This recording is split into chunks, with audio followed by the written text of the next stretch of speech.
This Roblox game pulled in millions upon millions of players during its peak, and then, a few months after release, the players left entirely.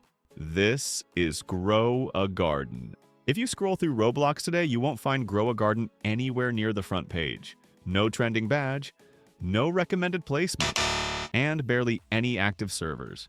But that wasn't always the case. At its peak, Grow a Garden had full lobbies, constant resets, and players farming for hours straight. So how does a Roblox game go from always online to almost completely invisible? The answer isn't one mistake. It's a series of provable warning signs that slowly killed the game. The first piece of evidence is visibility. Roblox's discovery system heavily favors games that maintain high concurrent players, have strong retention, and updates consistently. When Grow a Garden was popular, it appeared on trending lists in simulator categories and on recommended pages.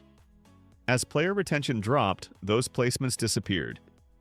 This matters because Roblox doesn't push old games by default. Once Grow a Garden lost front-page exposure, new players stopped entering the game entirely. From that point forward, the player base could only shrink. One of the clearest signs of a dying Roblox game is server health.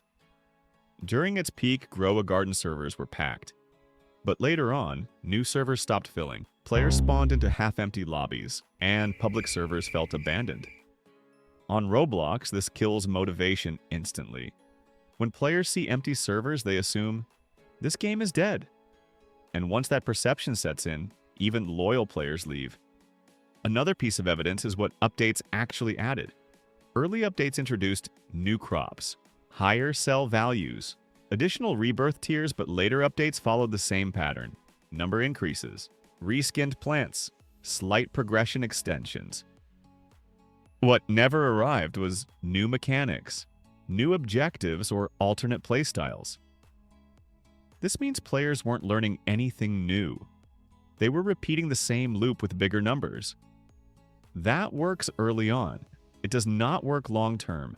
Successful Roblox games survive because of systems, not gameplay. There was nothing tying players to the game emotionally. Once a player quit, there was zero reason to come back. Compare that to games that survived. They added social economies, collection systems, or competitive progression. Grow a Garden never did. Here's another measurable signal. YouTubers stopped making videos on it. Search results show early growth phase videos, then a sudden drop-off with no revival later on. Creators followed demand. Once viewership dropped, the game lost free promotion. Without creators, no new players, no hype. No reason for Roblox to boost it. This is often the final stage before a game disappears. As Grow a Garden stayed static, Roblox players changed. They began expecting deeper systems, longer progression paths, and constant content. New games offered RNG mechanics, AFK rewards, cross-server economies. Grow a Garden still offered farming, not bad, just insufficient.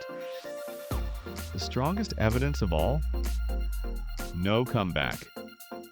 Most fallen Roblox games get rebooted, get remade, or receive revival updates. Grow a Garden never did.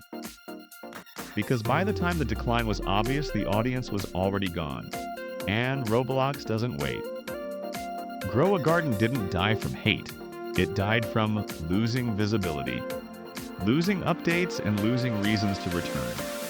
One example is that the developers added way too many pets instead of actually giving what the players wanted. This led to the game losing its loyal players who were there from the start. Grow a Garden wasn't forgotten because it failed. It was forgotten because no one was left to keep it alive. On Roblox, attention is everything, and once a game loses it, it almost never gets it back.